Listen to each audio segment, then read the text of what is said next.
Welcome back to our podcast dedicated to international press review. Workers in Tsim Sha Tsui, an area of Hong Kong, are operating under a work heat stress warning due to intense heat. The observatory recorded a temperature of 33.4 degrees Celsius yesterday and forecast it could rise to 35 degrees today. Hong Kong is expected to experience a hotter than normal year, according to the South China Morning Post on May 29th. In recent weeks, Taiwan's stock market has delivered outstanding performances. The benchmark index has approached the 45,000-point threshold, signaling renewed investor confidence. Positive forecasts are being driven by the continued inflow of international capital and the strong performance of local companies. The news was reported on May 28th by www.ct.com.tw. The General Secretary of the Communist Party of Vietnam, To Lam, will visit the Philippines next week. Discussions with President Ferdinand Marcos Jr. will focus on trade, maritime cooperation and security. The meeting aims to strengthen regional alliance and reinforce the position of both countries. The news was reported on May 28th by the Philippine Star. Hanoi's television network is airing Green Hanoi from low-emission zone to livable city, a program dedicated to sustainable mobility and urban development. The city is also planning to pilot a low-emission zone in the Hoan Kiem area with the goal of reducing air pollution and improving residents' quality of life. The story was reported on May 27th by baomoy.com. Jupiter Shop Channel, producer of Tokyo's famous Shop Channel television program, will celebrate its 30th anniversary with a special broadcast. The program will focus on shopping and travel and will also feature a selection of Italian products. The news was reported on May 27th by President.jp. The Armed Forces of Mongolia and People's Liberation Army of China will take part in the joint military exercise Steppe Partner 2026. The drills will be held in China and are intended to strengthen the military and strategic partnership between the two countries. The news was reported on May 26 by mnb.mn.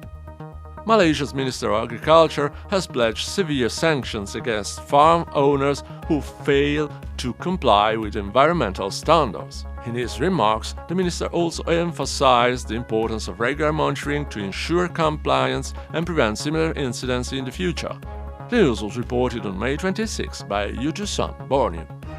Asian companies are increasingly concentrating their investment and supply chains within Southeast Asia, seeking shelter from global trade and geopolitical tensions. This is according to a report by Singapore's Business Times, which surveyed the expectations of the region's leading economic players. The news was reported on May 25th by the Business Times. A delegation of artificial intelligence developers and entrepreneurs from 25 countries, including Italy, visited Hangzhou, China, to observe the latest AI development at Alibaba's headquarters. The visit highlights the importance of international dialogue and mutual learning in the field of emerging technologies. The news was reported on May 25th by pingwest.com. The government of Laos has issued new directives to encourage the adoption of electric vehicles and renewable energy. Among the main measures in the temporary suspension of imports of all fuel-powered vehicles until the end of 2026, with exception for passenger transport vehicles, machinery and service vehicles. The news was reported on May 24th by laopatananews.com.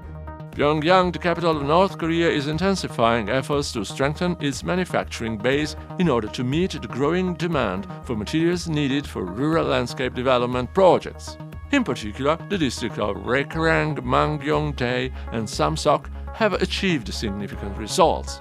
The news was reported on May 24th by kcna.kp. Indian Prime Minister Narendra Modi has announced the strengthening of international agreements aimed at promoting fair and sustainable well-being. Italy is among the countries involved, with several important treaties having been concluded, particularly in the field of ecological transition. The news was reported on May 23rd by punjabkesari.com. Field Marshal Azim Munir, Chief of Army Staff of Pakistan, has arrived in Iran for a new round of talks. The goal is to intensify Pakistan's diplomatic efforts to promote de-escalation between Tehran and Washington and to revitalize peace initiative across the region. The news was reported on May 23rd by Pakistan Today. And that's all for now. Thanks for your attention and stay tuned.